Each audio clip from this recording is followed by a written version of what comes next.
একজন ইউটিউবার হওয়ার স্বপ্ন। আমরা সবাই চাই সবার কাছে ভালোবাসার মানুষ হতে, কিন্তু সত্যি কথা হলো সবাই আমাদের পছন্দ করবে না।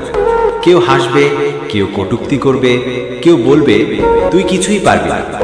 কিন্তু আমি একটা কথা আজ বলতে চাই, আপনার একটা হাসির কথাও যদি অন্য কারোর হৃদয়ে আঘাত দেয়, তবে সেটা আসলে হাসি নয়, ওটা কারো কষ্টের কারণ। তাই আসুন আমরা মস্করা করব, আনন্দ করব, কিন্তু খেয়াল রাখব যেন কারো মনে আঘাত না লাগে। কারণ একটা কথা ভুলবেন না, মানুষকে ভালোবাসাই সবচেয়ে বড় অর্জন। আমি মাসুম খান আপনাদেরকে অনুরোধ করে বলতেছি, আপনারা কখনো কাউকে টিটকারি, মস্করা, ফাইজলামি করবেন না, কাউকে কষ্ট দিবেন না। ভালো লাগলে ভিডিও দেখবেন, না লাগলে ধাক্কা দিয়ে ভিডিও সরিয়ে দেবেন, তবে কাউকে টিটকারি করবেন না।